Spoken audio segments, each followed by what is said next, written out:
정태근 팀장은 오늘 바텍을 이야기하시려고 하고 김영민 매니저는 어버브 반도체. 자, 네. 어버브 반도체부터 가야 되겠네요.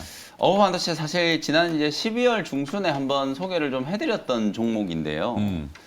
요즘에 참 이 종목 매일 하루에 이제 이렇게 한 종목씩 소개해드리는 게 정말 좀 곤욕이에요. 아니, 근데 이제 공부해 봅시다. 네, 그래서 뭐 여러분들이 그냥 좀 언젠가는 좋은 시절이 또 오겠죠. 그렇죠. 미리 좀 대비한다, 준비한다라는 그런 차원으로 종목들을 좀 바라봐 주시면 좋을 것 오늘 같고. 당장 뭘 승부하겠다는 거는 이제 앞에 우리가 강조를 하죠. 오늘은 괜찮을 거예요라고 하지만 그런 개념은 아니더라도. 네, 그래서 어쨌든 뭐 오늘도 많은 분들이 뭐 어버브 반도체든 삼양 엠텍이든 다 관심 없고 LG 에너지 솔루션 어디에 어느 증권사에 넣어야 한 주라도 더 받을까 여기에만 다들 관심을 좀 가지실 것 같은데 네. 뭐 그럼에도 불구하고 지금 시장 상황이 녹록치 않은데 차량용 반도체라든지 전장이라든지 자율주행 이런 쪽은 계속 좀 이슈 메이킹이 좀 되면서 네. 종목들이 그래도 좀 살아있는 종목들이 많이 있거든요. 어저께도 삼성그룹과 또 현대차그룹의 어떤 그 협력 차량용 반도체 이제 그 협력 논의 얘기가 나오면서 텔레칩스가 또 장 초반에 상당히 좀 강하게 또 급등이 나오기도 했었고요. 그리고 전장용 카메라 만드는 기업들 요즘에 뭐 하이비전 시스템, 나무가 물론 뭐 최상단에 이제 LG 이노텍이 있고 하이비전 시스템, 나무가, MC넥스, 옵트론텍 뭐 이런 종목들 그다음에 세코닉스 뭐 이런 종목들이 시장 대비해서 월등하게 지금 좀 강하게 잘 움직이고 있기 때문에 어쨌든 그나마 뭐 많은 분들이 좀 관심을 좀 갖고 있고 이슈가 계속해서 이제 새로운 이슈들이 좀 발생을 하고 있는 그쪽에서 종목을 조금 픽을 한번 해본 거다. 이렇게 이제 생각을 하시면 될 것 같고 네. 삼성전자가 이제 지금 M&A 얘기가 계속 나오고 있잖아요. 가장 지금 삼성그룹과 시너지가 좀 강할 거다라고 전문가들이 분석을 하는 게 차량용 반도체 쪽이에요. 여전히 이 자동차 산업이 올해도 분명히 이 차량용 반도체 쇼티지 때문에 출하량에 분명히 부정적인 영향을 좀 받을 거기 때문에 이걸 해소할 수 있는 방법은 결국 설비 투자밖에 없거든요. 네. 근데 지금 일반적인 이제 중소기업들이 뭐 우리 DBA텍만 보더라도 사실 12인치 쪽 투자를 거의 안 할 8인치 12인치는 지금 투자해놨다가 몇 년 있다가 이게 또 이제 과잉 투자가 돼버리면은 이게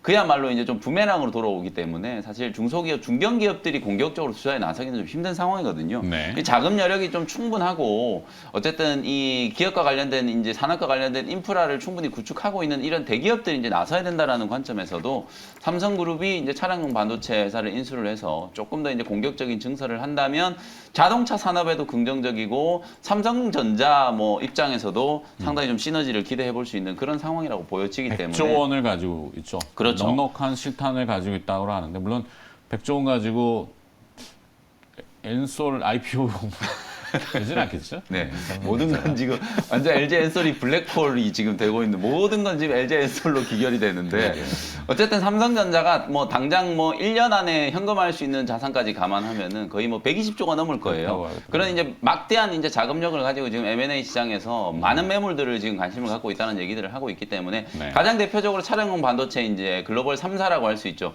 NXP라든지 ST마이크론, 인피니온 이런 기업들이 이제 지금 물망에 오르고 있는 상황이거든요. 분명히 세 곳 중에 한 곳 정도는 저는 인수가 되지 않을까. 그리고 최근에는 진짜 좀 구체적으로 뭐 아직 확정된 상황이 아니라서 말씀드리기 좀 어렵지만 최근에 조금 더 구체적으로 어떤 기업이 인수될 가능성이 높다라는 썰들이 이제 막 좀 그 돌고 있는 상황이거든요. 네. 그래서 그런 부분들을 좀 감안을 한다면 차량용 반도체 쪽이 그나마 조금 여러분들이 좀 투자 대안으로 꼭 생각을 좀 해봐야 되는 부분이 아닌가라는 생각이 좀 들고요.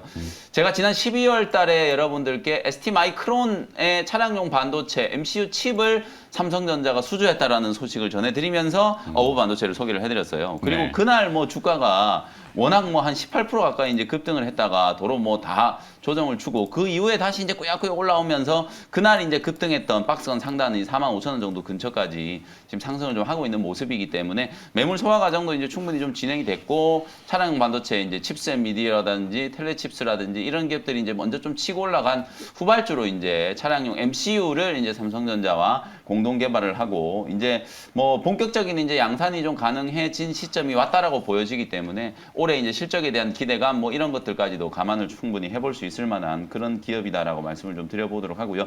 전장용 MCU는 이 그 가전제품에 들어가는 MCU랑은 달리 가전제품에 들어가는 MCU 칩은 개당 뭐 몇백 원 수준이거든요. 네. 사실 이제 수익성이 별로 좀 좋지도 않고 많이 판다라고 해서 뭐 남는 게 별로 없거든요. 근데 이제 이 전장용 MCU는 완전히 얘기가 좀 달라져요. 자동차에 물론 많이 들어가는 것도 많은 들어가는 거지만 개당 단가가 뭐 이 지금 가전제품에 들어가는 거하고는 월등히 지금 차이가 많이 나기 때문에 소위 말해서 이제 OPM 영업 마진을 개선하는 측면에서도 이 전장용 MCU 칩이 이제 본격적인 양산은 이제 어버 반도체 주가의 입장에서도 충분히 이제 리밸류에이션 될 수 있는 그런 요소다. 이게 이제 핵심이다라고 보시면 될 것 같습니다. 가격 전략을 좀 정리를 좀 해드리면 어제 종가가 이제 14,300원인데요. 14,000원부터 14,500원 정도 매수 밴드를 설정해놓고 접근을 한번 해보시면 좋을 것 같고 일자 목표 가격은 17,000원. 지금 주가 움직인 걸 보시면 완전히 지금 박스권 횡보를 한 지 대단히 좀 오래됐거든요. 이 15,000원을 뚫으면은 17,000원 정도까지는 조금 자리가 좀 열려 있는 게 아닌가 이런 생각이 조금 들고요. 손절 가격은 12,500원 정도로 가격 전략 제시를 좀 해드리겠습니다. 네, 김혜 매니저가 어버브 반도체를 포인트로 이야기해 주셨습니다. 김혜 매니저는 시간이 또 저기서 먼저 보내드릴게요. 네, 오늘 고생하셨고 이벤트는? 네, 오늘 오후 4시에 또 무료 공개 방송 진행해 드릴 테니까요. 이번 주에 뭐 여러분들이 꼭 좀 공략을 해볼 만한 종목들 위주로 설명드릴 테니까 오후 4시 온라인 공개 방송 때 다시 뵙도록 하겠습니다. 네, 수고하셨습니다. 네, 감사합니다. 정태환 팀장은 오늘 바텍 네, 바텍. 어떤 얘기를 들려주실 건가요? 네, 뭐 결국 실적입니다. 실적? 이게 바텍이 지금 8월달 최고가 46,500원을 찍고 이게 꺾였습니다. 근데 네. 2분기 실적이 전년 동기 대비해서 너무 잘 나와가지고 3분기, 4분기 지금 다 잘 나오는데 3분기에 빚을 못 받더라고요. 어느 정도 좋았냐면은 2분기 영업이익이 198억을 기록을 했는데 전년 동기 대비해서 198%나 죄송합니다. 908%나 성장을 하다 보니까 9배? 예. 너무 많이 뛰었는데? 예, YOY 기준으로 이렇게 성장을 하다 보니까 네. 3분기에도 실적이 잘 나왔는데 이게 빚을 못 발하더라. 그리고 또 중요한 것은 8월달 이후에 또 코스닥 쪽에 그 바이오가 꺾이다 보니까 또 같이 이렇게 꺾여버리더라고요. 네. 그런데 최근에 와서 다시 4분기 실적 모멘텀으로 해서 지금 또 반등 시도를 하고 있기 때문에 다시 한번 좀 기술적으로도 관심을 가져야 될 구간이 아닌가라는 생각에 좀 준비를 했습니다.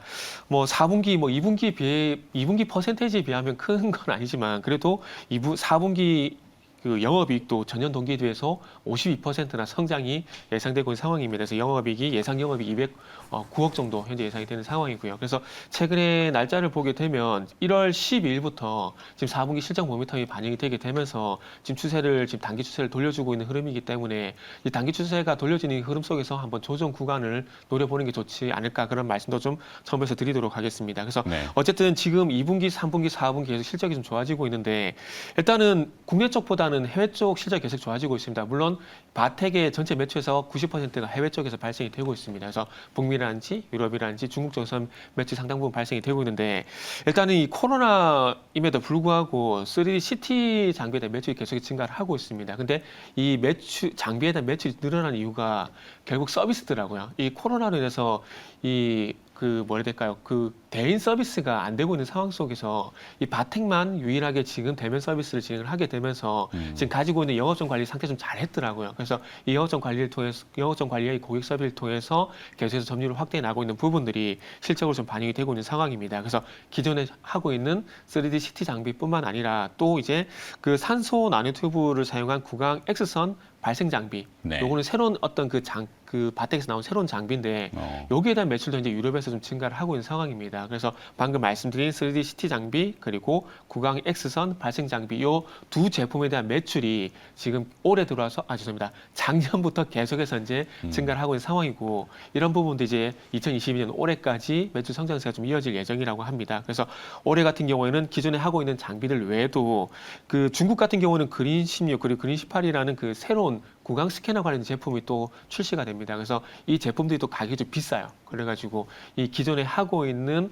이 영업망을 토대로 해서 새로운 제품에 대한 매출 확대 기대감으로 인해서 올해도 2021년도에 이어서 실적 성장세가 이어질 것이다. 요게 최근에 와서 주가가 반전한 이유라고 좀 보시면 될 것 같습니다. 그래서 결국에는 서두에 말씀드렸듯이 그래서 실적 모멘텀이 있는 종목이다라고 생각하시면 될 것 같고요. 그래서 마지막으로 가격 전략을 좀 말씀을 드리면 매수가는 36,000원에서 36,500원 정도 보시면 될 것 같습니다. 저는 오늘 개인적으로 좀 조정이 나올 거라 생각을 하고 있습니다. 그리고 매수가 같은 경우는 42,000원, 손절가는 34,500원 제시하도록 하겠습니다. 네, 결국에는 실적에 근거한 치과용 의료 장비, 물론 이제 최근에 오스템 임플란트 때문에 네네. 뭐 심리적으로는 이게 별 영향은 없잖아요. 별개잖아요. 네. 임플란트하고는 아니니까.